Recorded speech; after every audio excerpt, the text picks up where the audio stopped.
9 साल के भीमराव अंबेडकर जब स्कूल जाते तो अपने साथ एक बोरी लेकर जाते थे, क्लास के बाहर बैठते और शाम को उस बोरी को वापस लेकर आते, क्योंकि स्कूल में कोई भी सफाई करने वाला भी इस बोरी को हाथ नहीं लगाना चाहता था।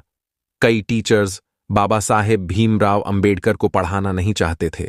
कारण भीमराव अंबेडकर का जन्म महार जाति में हुआ था, पढ़ने लिखने, अच्छी नौकरी और समाज की तो आप बात छोड़ दीजिए अनटचेबल्स के लिए।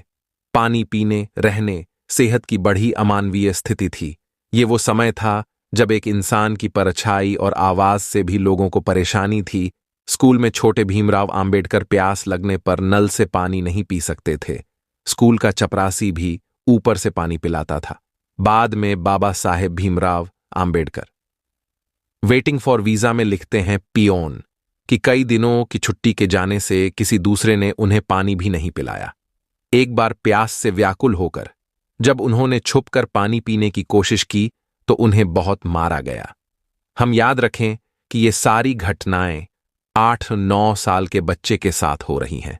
फिर एक खास घटना हुई जिसने बाबा साहेब भीमराव अंबेडकर के जहन पर गहन प्रभाव छोड़ा।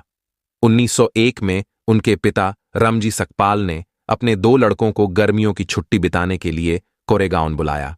बड़ी तैयारी के साथ 10 साल के अंबेडकर और उनके भाई ट्रेन से मसूर पहुंचे, जहां पिताजी उन्हें स्टेशन पर लेने आने वाले थे, लेकिन किसी कंफ्यूजन के चलते पिताजी न आ पाए। दोनों भाइयों ने निश्चय किया कि बैलगाड़ी करके मसूर से कोरेगांव जाएंगे। जब बैलगाड़ी वाले को पता चला कि ये दोनों बच्चे महार जाति के हैं तो उन्हें बैलगाड़ी से धकेल दिया। फिर 2 गुना किराया लेकर उन्हीं से बैलगाड़ी चलवाई और गाड़ी वाला खुद पीछे पीछे चला, क्योंकि वो उनके साथ बैठकर दूषित नहीं होना चाहता था। इतना ही नहीं, सफर के बीच में जब दोनों भाई अपने घर से लाया हुआ भोजन करना चाहते थे तो गाड़ी वाले ने पानी पीने के लिए एक ऐसी नदी पर गाड़ी रोकी जहां पर जानवर मलमूत्र त्यागते थे। Baba Saheb Bhimrao Ambedkar waiting for visa में लिखते हैं, मैं 9 साल का लड़का था जब ये सब मेरे साथ हुआ। इस घटना ने मेरे ऊपर गहरी छाप छोड़ी। दोस्तों, अब आप कल्पना करो अंबेडकर साहब के मेंटल स्टेट की। अनगिनत अपमान, दुर्व्यवहार, तिरस्कार सहने के बाद उन्होंने सोचा होगा कि जब वे 10 साल की उम्र में घर और स्कूल छोड़कर भाग जाना चाहते थे, ट्रेन के टिकट के लिए उन्होंने 4 दिन तक पैसे चुराने की कोशिश की। केवल एक आना मिला तो उन्होंने निश्चय किया कि स्कूल और घर छोड़ने से कुछ नहीं होगा, मैं पढ़कर अच्छी नौकरी हासिल करूंगा। उससे पहले छोटे बालक भीमराव अंबेडकर जी को गार्डनिंग, बकरियां चराने और खेलने का शौक था। उस निर्णय ने बाबा साहेब की शक्तियों को एक नई दिशा दी। वे कहते हैं कि इस दुनिया में 1904 में बाबा साहेब भीमराव अंबेडकर का परिवार सटारा से बॉम्बे आ गया। शहर बदला था, लेकिन लोगों की सोच तो वही थी। एल्फिंस्टोन स्कूल में उनको संस्कृत टीचर ने पढ़ाने से मना कर दिया, लेकिन भीमराव अंबेडकर जी तो उन्होंने स्कूल पास किया, मदद मिली तो बीए करके के बाद विदेश चले गए, कोलंबिया यूनिवर्सिटी में। डॉक्टर भीमराव अंबेडकर ने उन्होंने इकोनॉमिक्स में एमए किया, विषय भी पढ़े। फिर वे पॉलिटिकल साइंस और इकोनॉमिक्स पढ़ने लंदन स्कूल ऑफ इकोनॉमिक्स चले गए। इसके साथ उन्हें लंदन में लॉ की पढ़ाई के लिए भी एडमिशन मिल गया।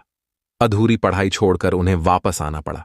वे वापस आए और बड़ौदा के महाराजा के मिलिट्री सेक्रेटरी बने, लेकिन यहां अभी वही रवैया था। चपरासी टेबल पर फाइल फेंक कर चला जाता, ऑफिस में पीने को पानी नहीं मिलता और भोजन के लिए उन्हें बाहर जाना पड़ता। वे बॉम्बे के सिडेनहम कॉलेज पढ़ाने चले गए, लेकिन वहां भी स्टाफ रूम में रखे मटके से पानी पीने पर बाकी टीचर्स को आपत्ति थी। कुछ समय पढ़ाने के बाद डॉ आम्बेडकर कोल्हापुर के राजा की मदद से इकोनॉमिक्स और लॉ की पढ़ाई पूरी करने के लिए लंदन चले गए।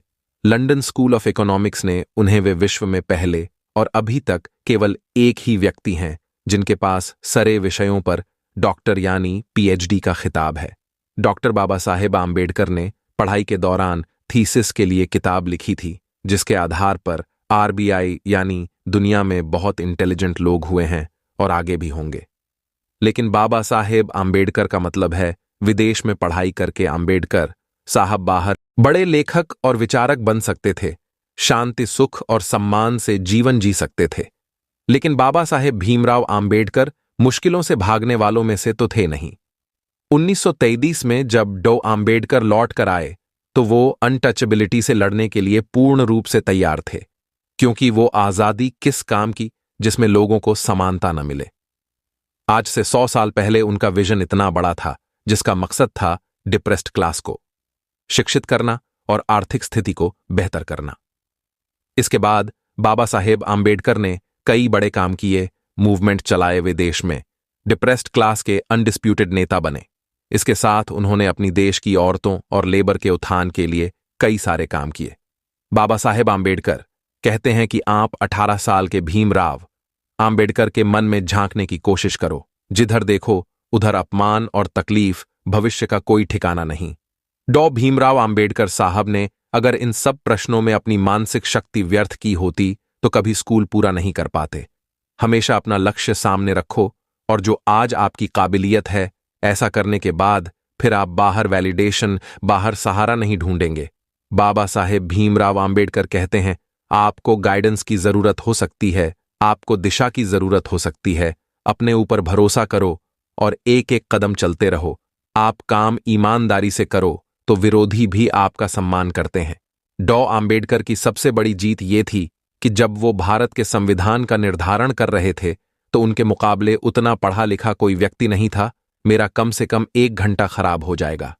डॉ भीमराव आम्बेडकर कहते हैं, जब वे विदेश जाते तो वहां से 1000 सेकंड हैंड किताबें तक वापस ले आते।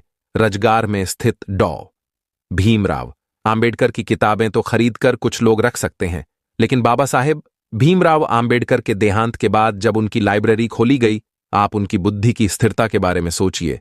जीवन भर अमानवीय व्यवहार सहने के बावजूद, समाज में कई तबकों के विरोध होने के बावजूद, उन्होंने अपने मन में किसी तरह की नफरत नहीं पाली, क्योंकि वो जानते थे कि वे अंत तक एकता, भाईचारे की बात करते रहे। दोस्तों, आज की वीडियो में बस इतना ही। अगर आपको हमारी ये वीडियो पसंद आई हो तो वीडियो को लाइक करें तथा भीमराव अंबेडकर जी से जुड़ी सभी जानकारी के लिए चैनल को सब्सक्राइब कर लें।